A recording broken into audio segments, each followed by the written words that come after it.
Oh, Brett and Dude, Ashton. Hi. Look at What's your going setup. on? Look at Pretty you, good, huh? Cordell. I'm a Dude, pro. I have those things. I should have wore mine. What, your headphones? I have a little mic, one with a mic and everything. Yeah, that's for podcasts. Oh, do you? With like Oh, does the mic come out to like your mouth, or is it just like a Bluetooth mic? And it's got I've got like the soundboard where you can plug everything in. Because Troy wanted to do one and we never did it. Yeah, I'm trying to do like a so I can do like actual in person podcasts. It's not difficult, but you do have to have like a soundboard. You have to have like a good camera to set it up. You have to have 2 microphones. You have to have a little bit of something because I don't use it. I'll find it because like I'm gonna have Cody's gonna come on and I'm gonna try to do him in person since he's just 20 miles away. Make it a little bit easier. Yeah. So, but you can do a lot too. Like I have a GoPro that I think can work. It's just setting up the GoPro with the microphones. You have to like connect it all to the soundboard. Yeah. I still got to figure out exactly how to do it. I don't think it's too difficult if I just put in like an hour of a little bit of research. It's probably doesn't it cost money to get that stuff too? Yeah, I have already have the GoPro.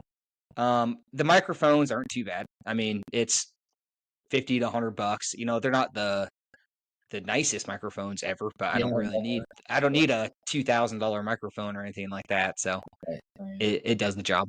How'd you find this Riverside thing? It's pretty nice. Just kind of looked around. I like it because it can do 2 things. It can edit it for you, because it has like an AI that kind of goes through it and it edits. It kind of cuts out any background noise and things like that. But then it also can do magic clips, which you can like post to Instagram. It cuts certain tidbits that you want to do. But the biggest one is it makes editing really easy. So it transcribes the entire podcast for you. And so you can go into it and you can go to a certain section and just delete it all. Literally, it's like Word. You highlight the words, delete, and then boop, there it goes. Oh, that's so nice. That's what's easy. the thing that says uploading? So that is just us, the podcast uploading right now. So like it's saving it as we go, so we don't lose anything. I gotcha. That's good. Yeah. So it's just automatically uploading. Like you can see, it's like 97% right now. It's just 3% behind. Is technically. Have you posted your other ones? No, not yet. I'm waiting on stupid Josh, because I'm trying to put them out one by one, and I don't know how I want to do it exactly yet. But right now, it's probably going to be like one episode a week. Yeah. And try to just even it out that way. I didn't want to like film because you guys are my 3rd guest to come on, and I didn't want to like just put them all out there right away and then have nothing for like 2 weeks. So I'm trying to space out a little bit, and it does like with Chris's episode. I mean, we talk. I mean, he's a funny guy, but like his episode, it's taken me a while to edit it. It's just we have a lot of tidbits in there that probably not everyone should hear. So I'm trying to edit it out a little bit, but it's kind of difficult only in terms of when it pieces it together. You have like a half second of like Chris speaking, and it stops. Like you're cutting it out, and then it continues, and you can tell it's not 100% like what he's saying. It's not a continuous sentence. I cut something out. I think that's how it is. Like if you listen to any other podcast, you can tell when people cut things out. Yeah. So like I said, easier said than done. Then I tried to add a little music, and that's not as easy either. So it's kind of learning at the same time how to do it all. Privileges to add music? Do you have to do it from a certain? There are free sites out there that you don't have to pay anything for. Yeah. So I'm going with those bad boys. I'm not. I mean, they're all good. It's you have a lot of options for it. There's nothing too crazy that you need to look for. But yeah, there's a few. There's a few. Oh, so. But that is so time consuming. like cutting, Yeah. adding all that stuff in. Man. Yeah, and the first 2 episodes too, I forgot to press record. So Chris and I were talking for probably 15 minutes. And then I looked down, I was like, oh my God, I did not hit record. So I just hit record. And then Yeah. right when you get on record and then Yeah. cut Yeah. it So out. then I told him, I was like, hey, repeat the last 15 minutes of what you just said. No way. And he didn't. We just kept on talking. But then I had Dom.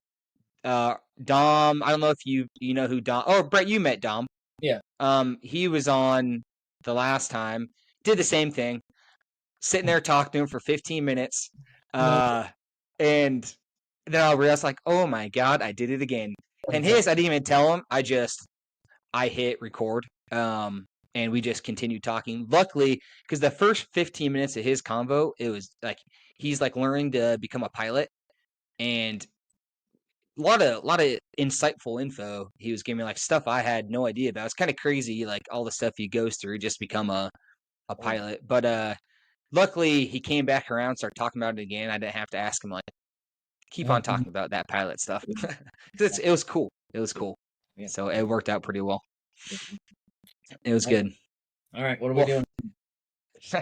We're already going, Brett. We're already talking. Don't be nervous. Brett said it's his biggest dream to be on a podcast. That's what he told me. Lifelong dream come true. Lifelong dream come true. Yeah, to be on a podcast. Too.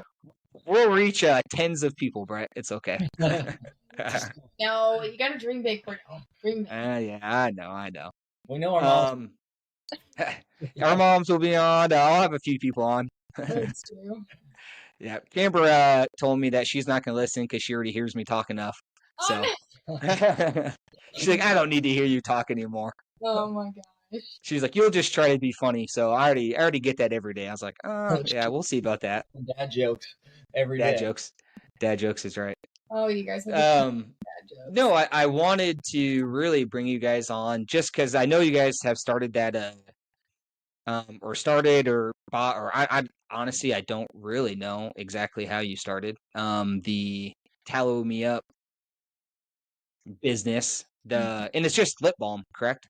Or it's body balm, lip balm. Body balm. I got one of that, Cordell. Oh, that's the logo is nice. It's not as big as I thought it would be. Yeah, I had him shrink it. Yeah, it is nice. There when we had breakfast that day. Yeah, because the thing like covered the whole hat. That logo did. Yeah, no, I had him. And I was like, yeah, you got to shrink that down a little bit.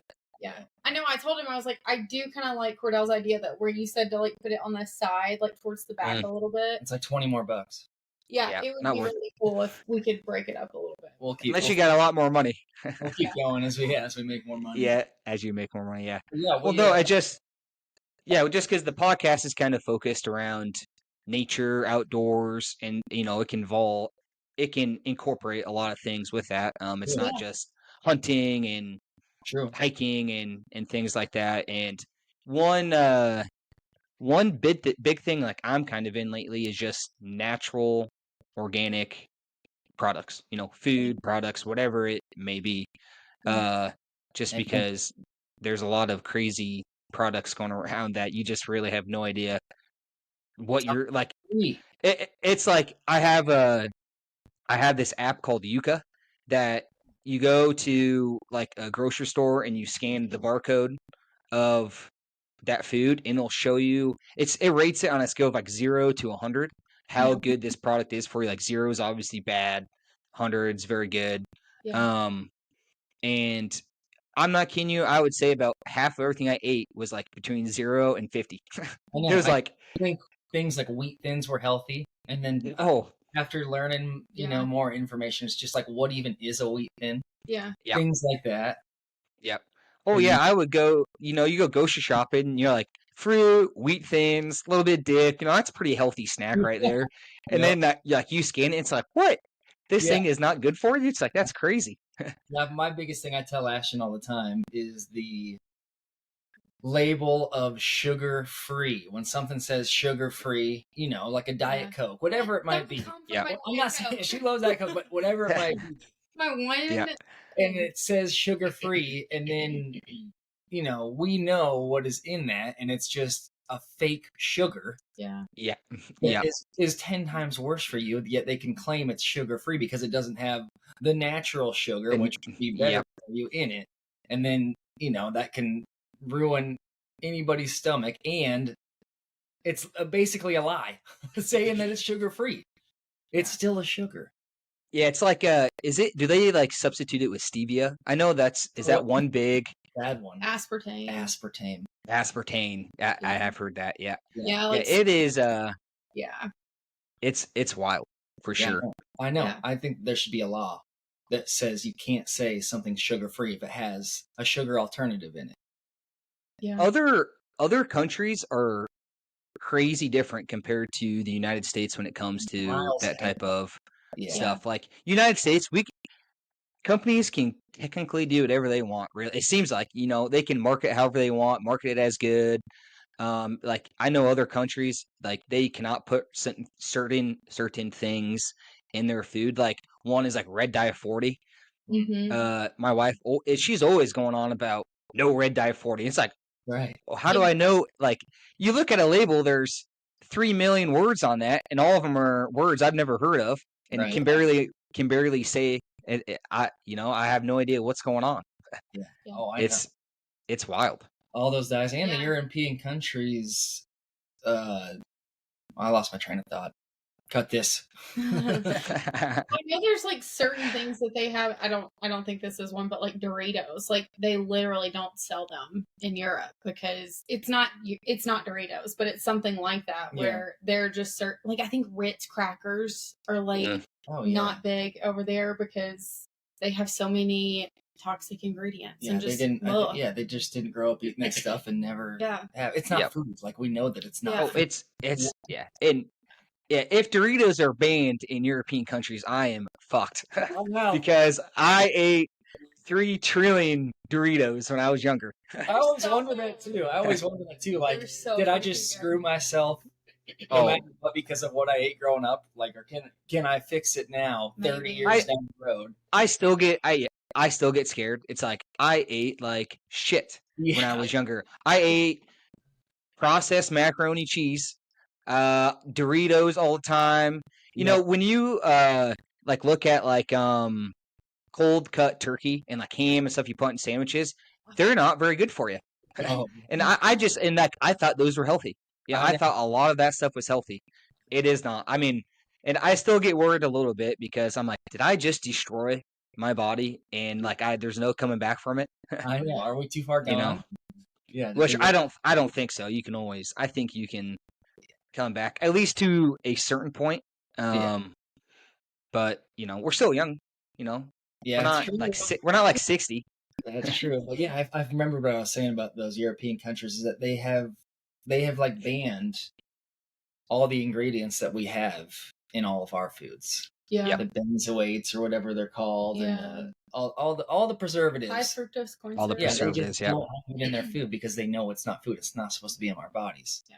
How do we not know this by now? With cancer rates, astronomically high compared to when our parents were younger and stuff like that. Yep.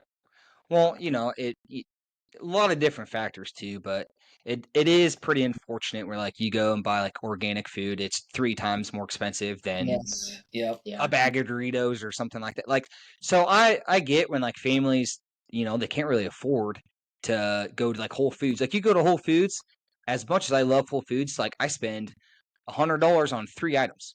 And it's like, oh my Lord, what did I spend? What did I get? I was like, I got lunch.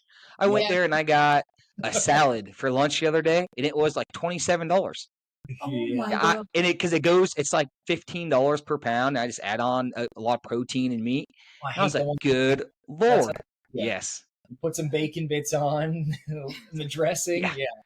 Yeah. I'm sitting there like one by one putting the chickens on because I was like, this might be too much. This is like another half a pound right here. I'm not doing this. Yeah. But yeah, it is pretty crazy. So I think some people kind of turn a blind eye to a lot of that just because it's cheap. Yeah. Which I understand. I get it. It's sad we can't afford it. That the majority of people can't afford good quality food, but if they would simplify, I think a lot of it has to do with eating out and stuff too. I think if you simplify your diet it can't be much more expensive than what they're spending, but for sure. It's cheaper to get a bag of Doritos than it is to get a pack of apples. Yeah. Oh, for sure. Yeah. Yeah. And especially, like I said, and, you know, I've kind of been reading a lot about like organic versus non-organic, especially produce and fruit and whatnot. Yeah. What'd you think? Well, I mean, organic is obviously better for you. They don't use some pesticides and fertilize. Like I don't know all the details. But I read or I listened to someone who was talking about they read this study that kind of compared like non-organic apples versus organic apples, and Sure. the non-organic apples contained like I don't know 5 times, and don't quote me on this, like 5 times more pesticides or something like that than um the non-organic. And they're saying now too, if like you take a sample of your blood, like 93% of people will will test positive for like a pesticide in their blood or something like that, just because it's like you can't. It's everywhere. Even It is organic everywhere. trace amounts, right? There's just no way for Yeah. that entirely. That's why you got to grow your own. Yeah. Exactly. Get you a farm. Get you a farm. Get you a farm. Yeah. A lot of work though. Oh yeah. But like I was talking to like Cody and Casey about this, like fertilizers and stuff like that, and he was like, "Yeah, I kind of think that's like what most farmers die from is like cancer related deaths to fertilizer and pesticides." Yeah, and if they have they're around it, Mm. Unless he said it's like even when you touch it, it can just get absorbed through your skin and it goes into your blood. Yeah, he said it's kind of crazy how prevalent it is with the farming industry. And you know, obviously it's not everyone, but he's like, you know, I can kind of see my future as a farmer because he's in a farm for his whole life. Where he's like, I'll probably die of some cancer. You know, don't know which one it is. Yeah, but I was like, that's pretty a grim way of looking at that. Like he's in the line of duty.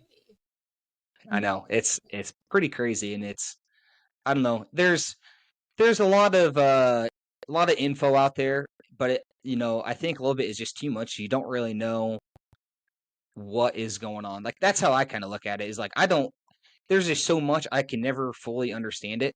I don't, you know, how you kind of said I try to eat as simple as possible now. Like just keep it within the meat, the vegetables, and the fruit area. But you know, even when you do that, you're still, you know, kind of ingesting some pesticides from fruit and vegetables and things like that. But it's better for you than probably Doritos and cookies and ice cream, which I like too. But yeah, and same thing with the meat, which I guess kind of brings it full circle to our tallow. But you know, pasture fed, grass fed versus corn fed. You know, there's studies that show the difference in that, and just because these cows are ingesting corn, beans, whatever it might be, that's loaded with chemicals that can leak into their system and then into us. Yeah.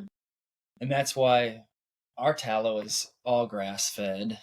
I think most tallow companies do grass fed tallow. I think it's kind of a known thing. Yeah. That you don't want to use something that isn't grass fed. Just if you're going for a non-toxic lifestyle and you're putting it on your body, you probably want to make sure it's a grass-fed tallow, and that's what we do. For sure.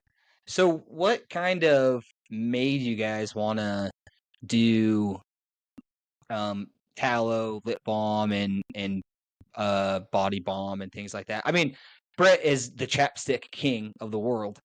Just in terms of wherever I go, my lips are chapped.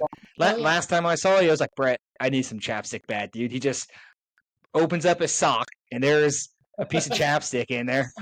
If I don't have pockets, I gotta put it in the sock. That's why you wear long socks. He does long socks, yeah.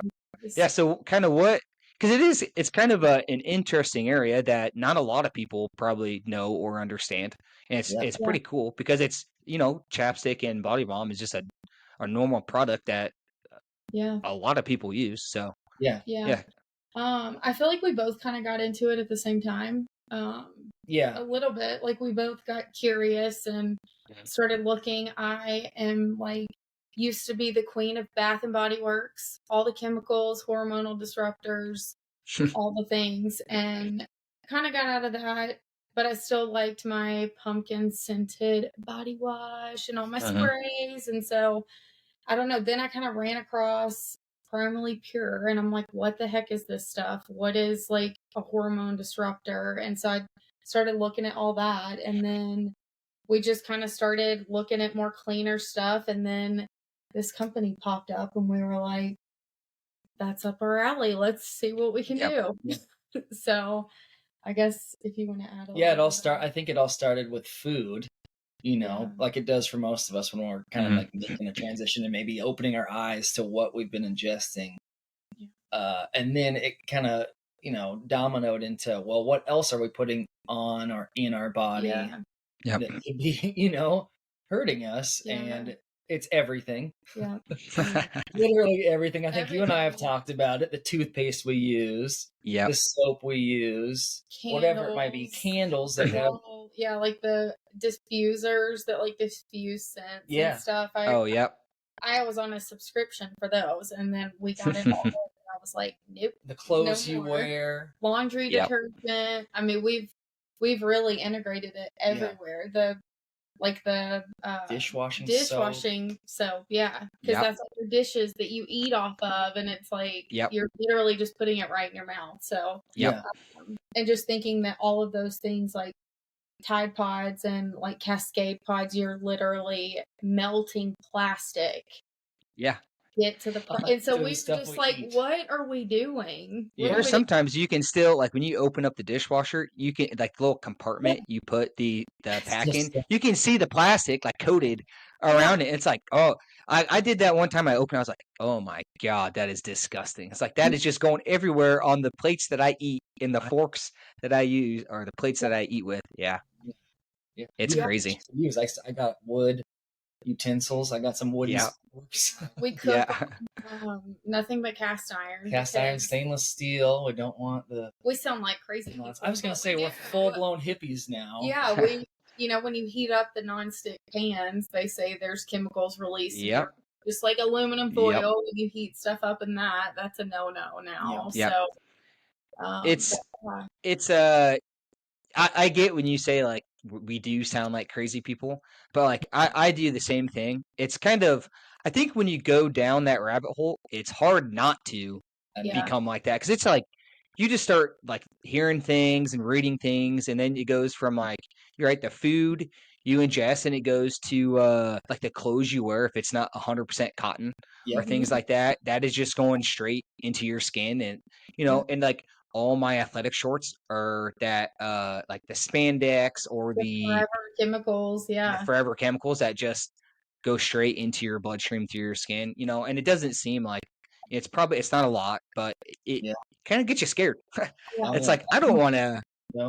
I've always been a free baller, so I didn't have to worry about Yeah. Yeah, you don't have to worry about way ahead of the game there. Yeah, you are. Yeah, you are. Underwear's poison.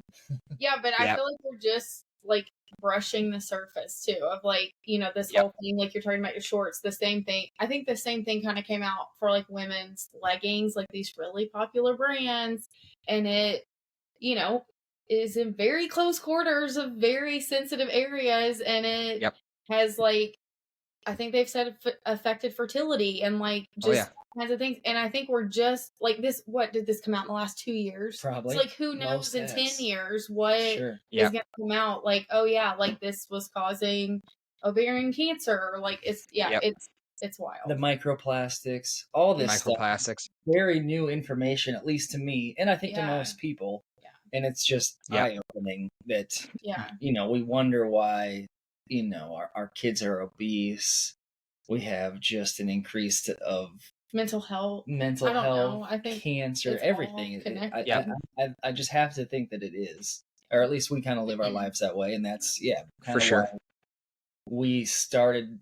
I guess we didn't start, but we bought this company from a couple in California who had started it 2 years ago. Mm-hmm. Yeah. 22. Yeah, and it was just a way for us to kind of try to make a profit and run a business off of something we were passionate about. Yeah. Yeah, for sure. Yeah. And something that's good for you too. Exactly. Yeah. Or hopefully, at least we think it is. Yeah. Oh, yeah. Yeah. Yeah. So Ashton's our CEO. She does all the hard work. Talk to people. Yeah. Answer emails. Do all the things. Yeah. But We made some tallow this weekend, and it is a process, but it's kind of wild to see that when you purify it in like a saltwater bath in the crock pot, the beef fat, you render it down. So do you just go get beef fat from like a store? Like how? Take me from the start to the end. How you do? So I have no idea. How this happens. You want to get obviously grass fed beef fat, which is called sweat, and it usually comes around the organs. It's cleaner, but it's just like you would have on a steak when you're cutting off your fat from your ribeye. It's the same thing. It's just big clumps of it. We bought it in bulk, and you cut it up. You can grind it up. You put it in the crock pot with salt and water, and this is a purification process, and it melts it down. It melts it to a liquid form, and then you purify that twice, and it's completely rendered, and it hardens back to like the consistency of a candle is what we always say. Yep. And that's basically your tallow balm. And what we do is we have a plain one where we just add organic cold pressed olive oil. Let's back up here too. Sorry to interrupt Sorry, you. yeah.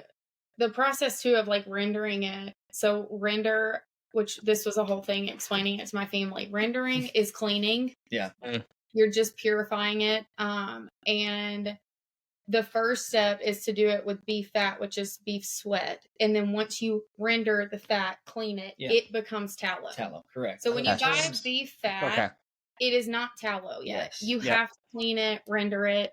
So we do that, and we do that. You have to use distilled water. We use like all organic, pink Himalayan sea salt. Yeah. So every step is just so like you strain clean, it with pure, high quality. You strain it with an organic cheesecloth. Yeah. You follow all the steps so that you're making sure. What is an organic cheesecloth? Is that like is it like a cloth? Like an actual cloth, but yes. And regular cheesecloth is like pure white, which means it was bleached. So you're putting that through bleach. Yes. Back in there. It's just, I don't know what fabric it is. I really don't. But you're straining it through that. I don't know either. To get your chunks out. Yeah. But continue. Well, I mean, that's about the gist of it. And then, we add organic cold pressed olive oil. So we have an unscented version, which is just the beef tallow and olive oil. Yep.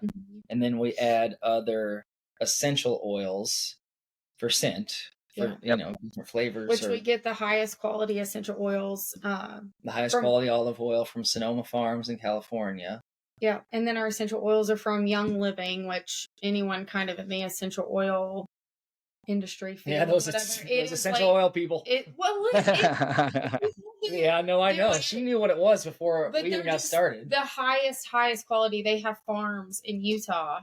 And so they are literally like growing the lavender and then like pressing it for the oil. And I mean, their essential oils are just incredible. Yeah. But those are the oils we use. Yeah. So start to finish, we try to keep it as clean, unprocessed as possible, which I think we do a fairly good job. We use glass jars. Yeah. No plastic involved. Bamboo lids. Yeah. Nice. So we're keeping it as clean. Yeah. And pure as possible. Yeah. Trying to. And natural. Yeah. That's pretty cool. And there's plenty of avenues. It's just wild to think that, if you're eating a steak and you cut off a piece of the fat, you just think like, well, it's just wild to think that you're rubbing that on your skin. Yeah. For sure. It's loaded with vitamins A, D, E, and K, which are anti-inflammatory. There's certain benefits to it other than the fact that it moisturizes your skin. But we can domino this into tons of other things too, where like we want to do things like sunscreen because we know how toxic sunscreen can be. Obviously, we have a lip balm, same thing. I think there's plenty of toxins that are in your typical chapstick and Carmex and stuff like that. So there's plenty of avenues. Sunscreen's a big one lately that I've heard a lot about. And you can have like two sorts of people. You can have we haven't been using sunscreen in our entire since our ancestors never used sunscreen. came to be in 1940, which I don't fully agree with that, but you also have these sunscreens that are just like, these things are awful for you, and you are directly applying them to your skin. Yeah. That Roasting it I in your- don't know how we never thought that this was good, or that this might be bad for us until now. I But know. like, I did the same thing, just read into it a little bit, and it's just like all these crazy chemicals that are in sunscreen that you are literally directly applying to your skin. Worse than It's the like, sun what the roasting heck? you. I know. And you just got to Yep. imagine, like, think about when you're kids and you put sunscreen on, and like you go to the shower and it takes like 2 showers to get it off. Yeah. Oh yeah. Because it's been baked After the into- first one, you still come out smelling like sunscreen. You're like, Yeah. oh my god, this is Yeah. awful. Yeah. Yeah. Yeah, like- that's yeah. definitely our next big project. Yeah. Yeah. It's do you want to tell them what you said next summer is going to be? Next year, 2025 is going to be the year of Year of no sunscreen. No just sunscreen. so many people are like, Yeah, like you said, I Wait think a second. people are starting to take notice of just how bad that stuff is. yeah.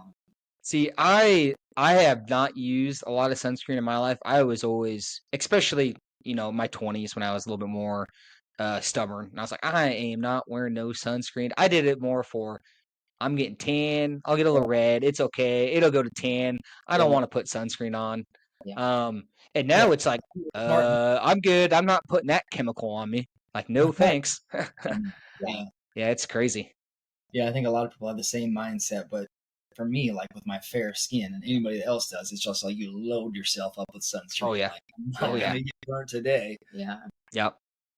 I think like, and this is probably an obvious statement, but like a lot of people have skin issues and they never think about like what they're putting on their skin. They just think like, I have bad skin. I've heard that from a lot of people.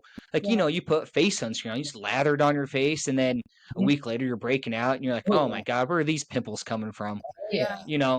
And so, I think a lot of those things can be directed towards just things we're putting on our Yeah. body, really. It's Yeah. just how our kind of skin reacts to it and things like that. Yeah. It is pretty crazy. You never think about it. You always think it's good for you. Always. It hasn't been until the past like year and a half that I thought sunscreen was bad for you. But before that, I was just like, whatever, sunscreen, Yeah. it'll help me. I'm Yeah. not gonna get burnt. Yeah. I never And- used to thought about this. I never used to think about that stuff. Like Yeah. if it's approved, if it's in stores, like how could they allow something that's For sure. that's Well, not good for us? And when we're Yep. sitting being told by medical professionals, make sure you're putting Exactly. SPF on, make sure you don't eat too much red meat because your Yep. cholesterol Yep. and Dermatologist recommended is what I see on a lot of them. It's like, what the heck is this? yeah. Yeah. That's what you said. Dermatologists Little- that got paid $10,000 to recommend it. Of course, Yeah. they're going to recommend it. Yeah. Yeah, exactly.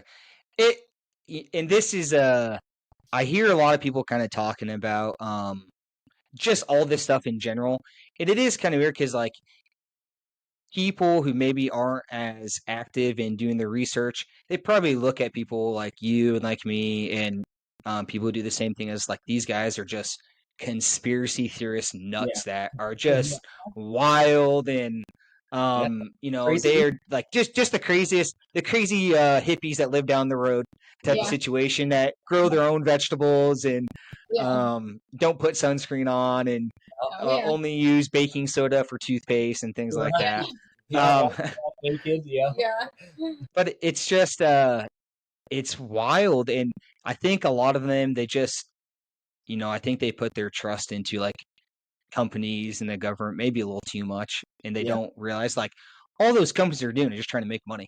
Oh. They're not in it for trying to keep you as healthy as possible. They all, especially publicly traded companies, they're trying to make just as much money as possible. So Yeah. of course they're going to say, this is wonderful for you, this is awesome for you, put it on your skin, oh, no problems on this one.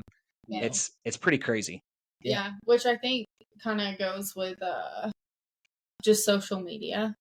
Yeah. You have all these people that are pushing.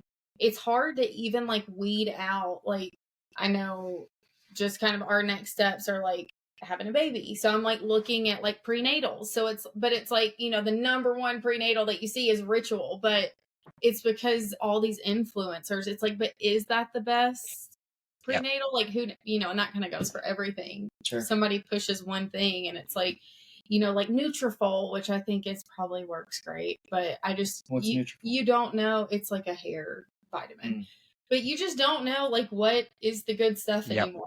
Yep. You just Who do there's you so trust? much, conflicting info. Yep.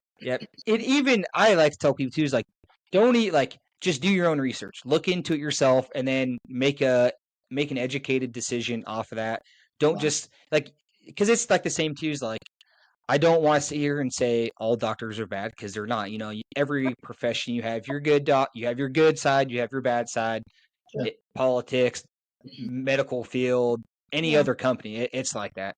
But when certain doctors recommend a certain thing, and you're kind of like, I kind of know this is kind of BS. Like this isn't. I shouldn't be doing this, or doctors recommend this, or they just write you a prescription and say, here you go, take these pills, and you'll feel just fine. You're right. It's just you don't really know who to talk to, who to trust. Yeah. Without because a lot of people they don't have time to sit there and research Right. everything either. It's time consuming. Yeah. And like me, I just do a lot of it. I just try to like listen to things in my car ride or something like that. At least get some info on the go. But then you get home from work and you're tired and you're like, I don't want to research what toothpaste I should be using. It's kind of right. kind of weird that way. But there's so much conflicting info. For every article that reads the banana's good for you, there's one that says it's not. Yeah. Yeah, and you just have to do your due diligence, and a banana may make you feel great, but it may make me feel not good. So you just have to have to advocate for your own health and just see what works for you, and that's what you have to do. I think that's a big thing too. Is it's not going to be a cure all for everybody. It's kind of a personalized thing where you have to see for sure what works for you and use common sense in that too. Yep. Yeah, I big meat guy, love red meat, love steak, love chicken, love turkey, love fish. I'm a big advocate for meat. Getting your protein in there, I think it helps a lot.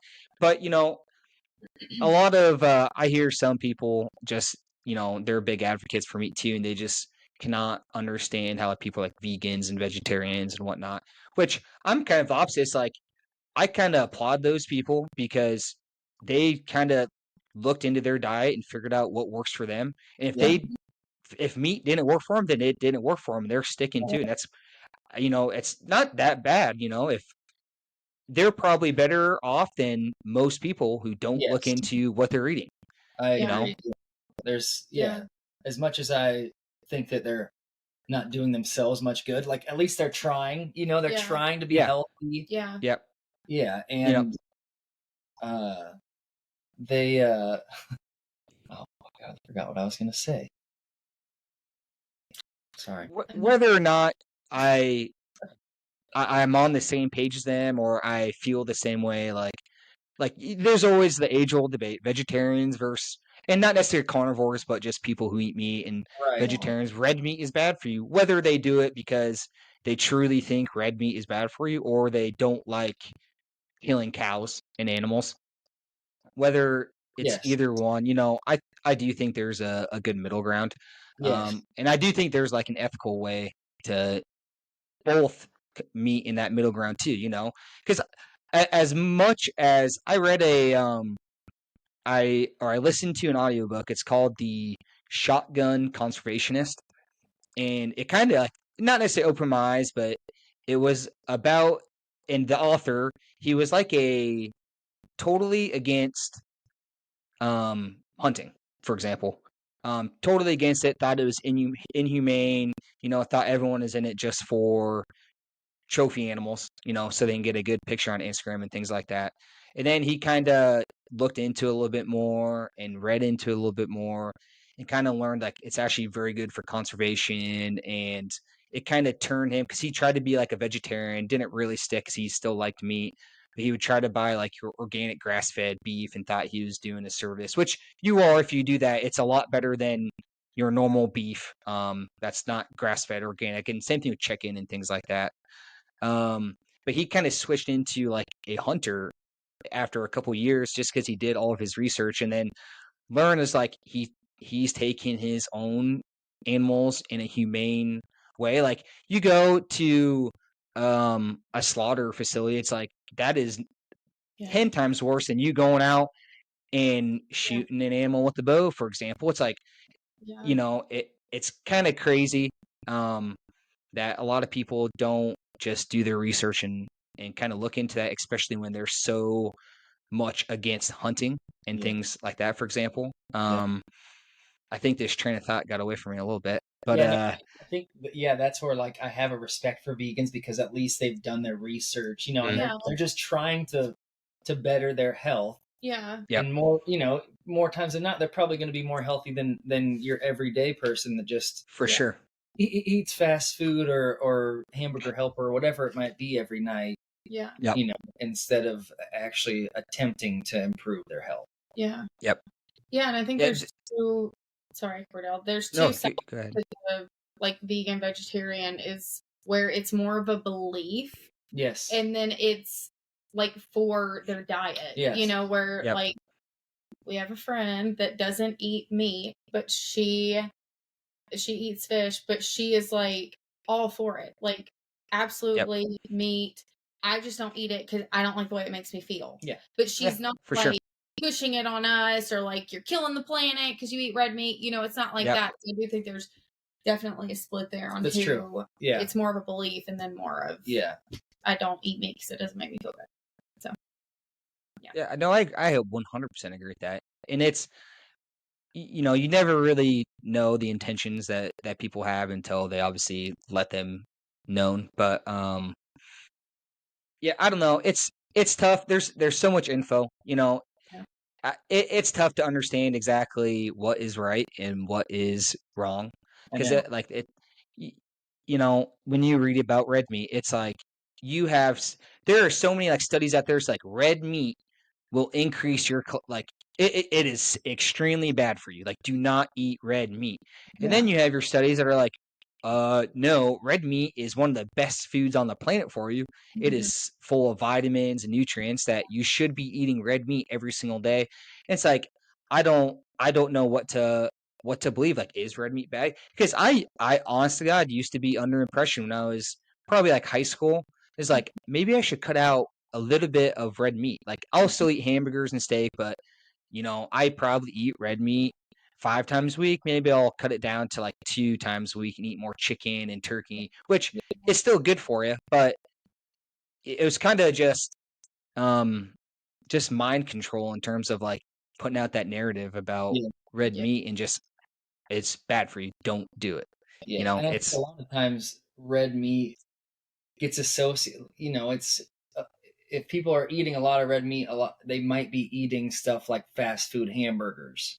For sure. Or helper versus the healthy grass-fed beef. Yeah. Yep. You know, that actually has, you know, it doesn't have any of the extra stuff that is the unhealthy part of it, and it's just the good stuff in it. And that's where they weren't looking at any external factors that could influence that person's health. Minus that red meat. You know, there's exactly. Yep. They weren't looking at that. Is that it's not, you know, pinpointed on one thing. It could be all encompassing, and we don't know all the external factors, like you said. Yeah. Yep. And we might not know for 50 years. I mean, they used to think smoking was good for you. Look at that. Yeah. I have seen it is one of my favorite things to do is go on YouTube and watch like old cigarette and beer commercials because they are so funny in terms of like, just go to the bar, have a smoke with your friends. It's good for you. You will be living and loving life.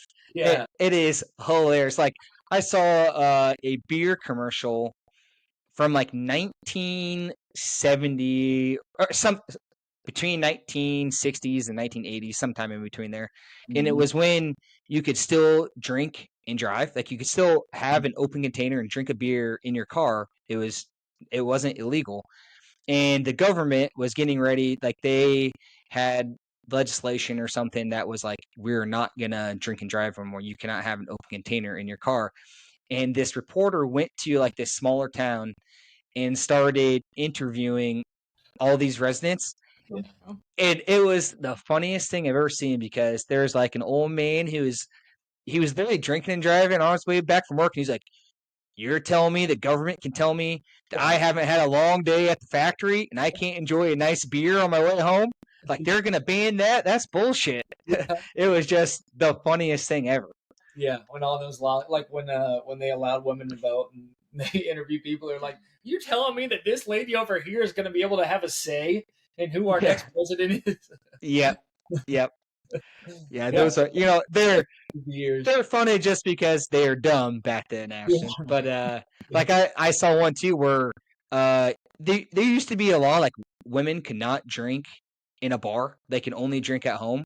And then it got changed, and a female reporter went to a bar and started drinking, and all the guys were just like, "You better get the fuck out of here!" Yeah, and she's like, and she would go up to interview him, it's like, "How do you feel about me drinking next to you?" And he's like, "I just come here to kind of chat with the guys, and can I talk about my home life? If there's women here, I don't think so." He's like, "Do you think I can sit here and tell my complaints to my guys if there's a woman sitting next to me? No, that's why they should not be allowed in here." And they were just dead serious. I was like, "Oh my god, that's hilarious." That is insane. Like, what are they going to do? Talk about the dishes? Yeah. Oh, that's How the heck are the kids going to fed when I'm at the bar while they're here with me? Who's cooking dinner at home when I'm supposed to be at the bar? Who's Yeah, going to drive me? It is pretty crazy how those times were just so much different than. Yeah. So who knows in 50 years if we'll look back at this conversation like, wait, we were putting beef fat on our skin. There was something. What Yeah. were we thinking? Yeah. It could. As long as we made some money. Yeah. That's the okay thing. Okay, corporation, Brett. Yeah, that's right. I'll sell out. No. No, I just yeah, you're right. I think mainly that stuff is gonna be like, I think like drugs and stuff is gonna be something that's radically different in Sure. in 50 years, like mushrooms and psychedelics and I agree. Yeah. things like that. I think that will be. Cigarettes are technically natural. What are? Cigarettes. Oh, cigarettes. I agree. I think there's a way that we can utilize the stuff that God gave us on this earth, and find the real benefits in all of it. Yeah. Yeah. Yeah. Yeah. I think a lot of it just needs to be researched and just figure out what is the best way we can utilize some of those things, because they do now they're doing a bunch of studies on like soldiers coming home and having PTSD, and like them taking psychedelics really help them kind of bridge their mind together and get that, not necessarily over the PTSD, but help get them through it and help get them to like a good place in order to live their life, because most of those people have PTSD forever that really affects them. Yeah. But, I think that's what's going to change the most. I think your tallow is going to be okay. I think most of the natural organic things, like you said, have been around forever. I think people just kind of lost sight of it and didn't just got big into the commercialization of everything, and you kind of lose sight of what's good for you, what's not good for you, things like that. Yeah, and the legislation is part of that too. That has to change. With pharmaceuticals and stuff like this that are all bought and paid for, and the only way for that to happen is for new legislation to come out that changes that. I think when we were talking about Europe earlier, America is one of the only countries that allows drug companies to advertise. Yep. It's like one of two or three or something like that. Yeah. Push a drug on people, because people can be convinced of things, and it's not very easily. It's not something that we should toy with, is convincing somebody to take a certain drug because they saw an ad for it. Yeah. Yep, for sure. It's very difficult. Like, man, pharmaceutical companies, like, they're like the most fined corporations. Like Pfizer has been fined like $1.9 billion in its lifetime due to mishandling, or not necessarily mishandling drugs, but pushing drugs that shouldn't have been pushed. Just the whole opioid crisis and things like that. But it's also kind of like, they do good too. They do make good medicine that people need. Like I said, it's tough to believe, really, because they make good things, but they also make very bad things, and they push it all. So you're like, what do I believe? And then you think you can go to a doctor and be like, tell me what I need. And then they push you on a certain drug that is a drug that shouldn't be pushed. And then before you know it, you're hooked and you kind of rely on that drug to, because like I am deathly scared of getting hooked on like a prescription drug, just in terms of like if I need a painkiller and I take a painkiller and it's just like, oh my God, like this is wonderful. Like I'm scared I'm going to be in a situation where I need a painkiller or something and that I will become not necessarily addicted to it, but rely on it for any pain. You know, it's one. I just try to be a little weary of it. Yeah, for sure. Yeah, and it goes even like milder, I feel like, than a painkiller because like I was on medication that gave me really clear skin.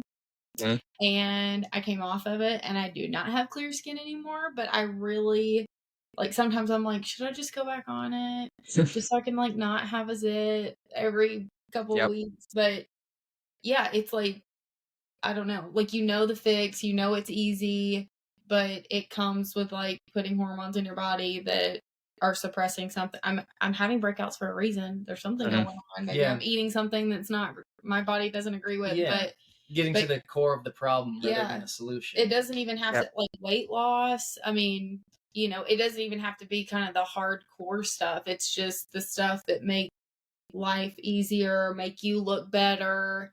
And, for sure. Yeah. So I think go with it. Like birth control is crazy to me. Say it ain't so. Yeah. That's a whole.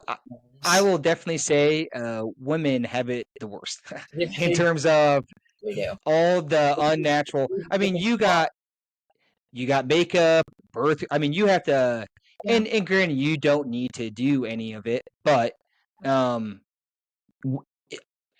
kind of one of those like when you grow up, it's nothing like you shouldn't do this. It's like here, have some makeup. You need to get on birth control when you're 15 years old. I mean, it's not like a when they're just finishing puberty, it's like, oh, let's put you on this pill that stops everything natural about your body. Yeah. Or if it's not a pill, it's something else. Yeah. Something in your arm. Yeah. Like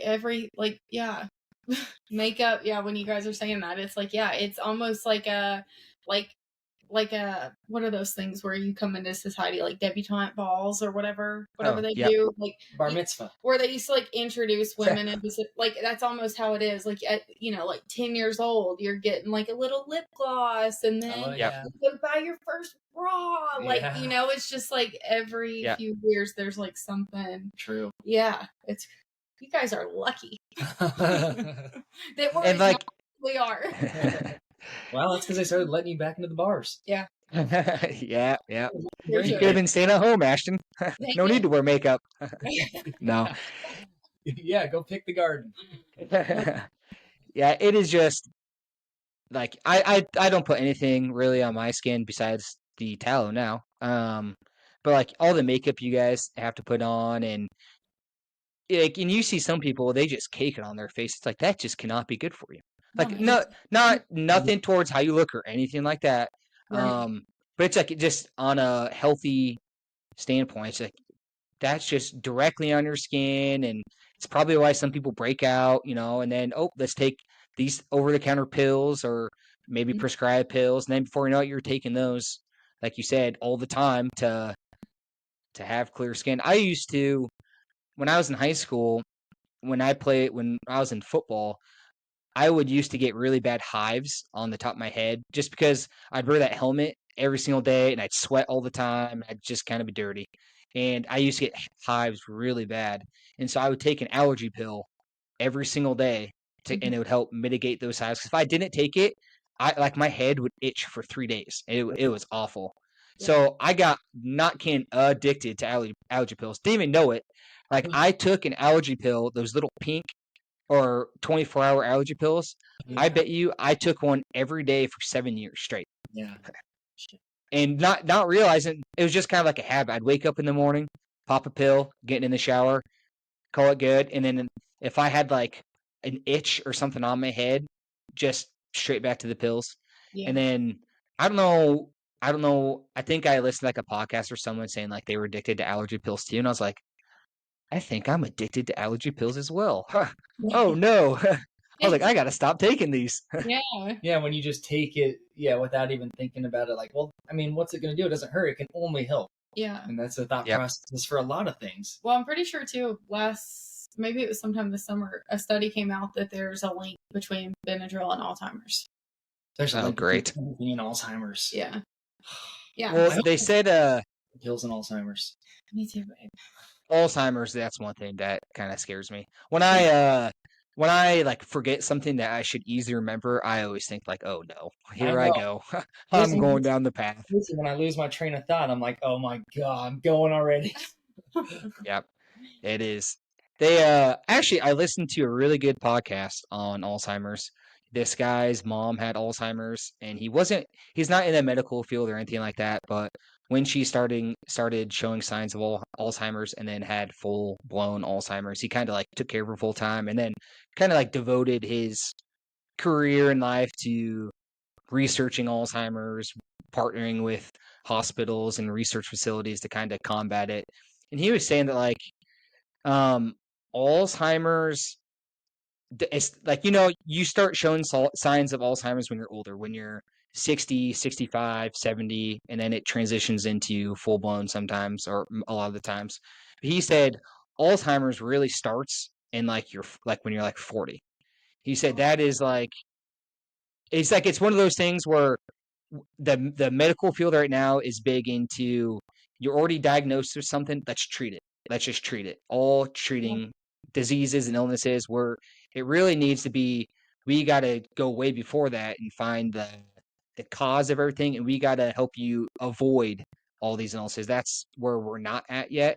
Yeah. But he's like, a lot of their studies are showing that like Alzheimer's is kind of starting in people when they're 40. You just don't see any signs of it until later on in life. I was like, oh no. Oh great. I was like, so it's like, what do you do? Like, do I read more books? Do I make sure my mind is always clear? Yeah. Is there drink genetic testing? there is. There is. Yeah. Yeah. Yeah. It's just But such then where it comes from. yeah. Which is the scariest. Is it fully genetic? I'm not sure about that. I don't know. I don't know, to be honest with These you. studies are coming out, every month or so that says, well, this can lead to it, this can lead to it. Yeah. I think for sure, if someone in your family does or did have Alzheimer's, you have a greater chance of having Alzheimer's or dementia as well. Sure.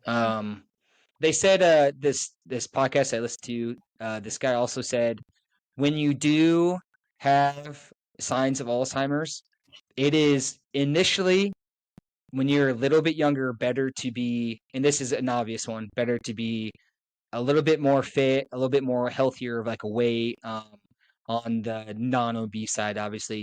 But if you do have Alzheimer's and you get later on in life when you're older, it is better to be a little bit overweight than underweight. Right. Because they said when you're overweight, when obviously you're eating more, you're just getting more nutrients and vitamins that help combat the Alzheimer's and the dementia. Where if you don't eat and you're kind of on the lighter side and you're underweight, you're not getting those nutrients and vitamins, and the Alzheimer's and dementia kind of take its course a little easier in your mind. Sure. He said that's kind of what studies are finding these days. Yeah. I could see that when I think about the people that I know. Like one of my best friend's moms has, I think, early signs of dementia, and she is a rail. I mean, rail. She maybe weighs 115. Yeah. And it is going fast. Like every time I talk to her, she's like, yeah, like it's rough. And I can see a correlation with that because older people too, they just like stop eating. I know. Just as being overweight as it's so can being underweight. There's plenty of things that if you're not getting your nutrients that can cause issues as well. Yeah. I feel like when you're like the older people that I see, I feel like you either become underweight or overweight. Like there's not a lot of like very good healthy middle, like just natural weight older people, which there obviously is, but like when I see like Grandma Delilah, she is definitely underweight, and she barely eats. She'll eat like chocolate, and that's the only thing she will touch. And it's like dementia is too much sugar intake, and that's what's scary too. Yep, because she has, and I think they said diabetes is another correlation with Alzheimer's as well. I heard, and I might be wrong on this, but I heard someone mention too, who is big into Alzheimer's research, was like Alzheimer's and dementia just might be a symptom of diabetes. Wow. It's like diabetes might be like the root cause of Alzheimer's and dementia. Yeah. Because they said like 100 years ago in the early 1900s, like Alzheimer's and diabetes wasn't a big thing. Yeah. And so now kind of on the rise of diabetes, we start seeing more Alzheimer's, start seeing more dementia, things like that. Yeah. I said, it's a big circle. It's a big circle. I mean, that's why I have a wooden toothbrush. I brush with, or I use non-aluminum deodorant. Yeah. I guess, when you have a family and stuff too, you want to be around. You don't want to have dementia when you're 70 years old. If you don't remember them, that'd be awful. And you see people like, we know people who have Alzheimer's and dementia, and it's not fun. No, it's not. You can see their frustration. Correct. And it is just that much more heartbreaking that they know, and it's like it, makes them mad. It made me mad too. Like, come on, brain. And I feel like there is, I mean, I obviously didn't pay attention to it when I was younger, but I just feel like being this age, there's way more people that I know of that have that disease. Yeah. Mm-hmm. Yeah. Yeah, when I was younger, I knew no one. That had Alzheimer's dementia. We were young and we didn't understand it or know anybody old, but for sure, just being where we are now, it just feels like, wow, there's just a ton of people in the older generation that have that disease, and it's terrifying. That could correlate too with just that people live longer, so it has longer to develop and show. But I mean, you think about like early 1900s, people were dying from like ear infections, right? Just insane things. Like maybe dementia and all that never had time to progress. Which is insane to think about. But I mean, if we could get a cure for one of those ear infections, it's definitely just something I think, in like 20 to 30 years, we're gonna see a bunch of info. It's like, what was I thinking back then doing that? It's like, that is crazy. But now you just don't know. We don't. That's why we try to take all the precautions and take it to the extreme with our lifestyle. Yeah. Which, like we've said, sounds crazy, but I don't know. It seems to work for us. And like she was talking about, and this is kind of go back to diet, is that I think that everybody should do what works for you. Do the diet that makes you feel the best. Yeah. Do the workout that makes you feel best. Live the lifestyle that makes you feel best. It's not going to be the same for everybody. Yeah. Which I feel like we're just starting to get into, people realizing that, like, me running 2 miles on the treadmill is not going to give me the same results as it does him. And then, just the whole red meat thing, when he tried to do the carnivore thing, I tried to do it with him. And I'm like, I'm noticing difference in my mood. Like I'm bloated. I don't feel great. It didn't work for me. So, we kind of integrate other things, but you just kind of have to do what works for you. We had our neighbor come up this week. Yep. They're old, obviously. Very old. How old did she say she was? Oh, I don't know. She didn't say. She said she's like, and I'm 76 or something. Okay. They brought us some vegetables and stuff, but she came up and we were just talking to her and she's like, I'm on this new thing called the carnivore diet. Do you know about this? I'm like, it was crazy. And she said she lost 13 pounds and like, really? She's like, I feel good. And like, I just eat meat, but I love meat. Like, that's my favorite thing. Yeah. Like, it makes sense, doesn't it? Yep. But she knew what tallow was. She knew tallow. She knew carnivore diet. So maybe we aren't the only ones. Maybe everybody's starting to catch on. Yeah. I hear a lot of people trying to, it goes either way. It goes carnivore diet or goes, I'm cutting out all meat. I don't, obviously there's a lot of people in the middle, but when I hear about people going on diets, it's like I'm eating fruits and vegetables Yep. or I'm eating all meat. And I did the carnivore diet for like 3 weeks. I felt wonderful. I lost like 10 pounds. I do think a lot of it is you're cutting out a bunch of other shit that is not good for you too. For sure. And I think one that kills me is just beer. Yeah. When I drink a beer, it's like there's 120 calories and it's the worst thing ever for you. It's like no health. Yeah. Straight to the stomach. Yeah. But I did that carnivore, and I try to like limit how much I drank too and stuff like that. And I felt you do go through like I went through like a they call it like a carnivore flu, where after like 4 days I was just like sweating, and I was like, what the heck is this? And I kind of read about it luckily, and they're like, if you just get through like 1 or 2 days of it, you come out the other end a lot better, and it did for me. I came out like that second week. I was like, "Oh my god, this!" And I was eating steak, bacon, pork, the most delicious meat ever, and that's all I was eating. I was just wolfing it down, with a little bit of honey too. But I was like, "This is awesome." But I said, for me, it works. But like my wife, no way. She's like, "Don't give me any red meat." She'll eat chicken and pasta for the rest of her life, and she'd be happy and healthy. Pretty crazy. Yeah, it can vary for the person, and it should. Yeah. We're not all the same. Yeah. Exactly. Yeah. Well, Brett and Ashton, thank you for your time. Thanks for having us. We'll send Appreciate it. Thanks for coming on. invoice for the appearance fee. I'm sure you. I'll get the invoice here in a week or so.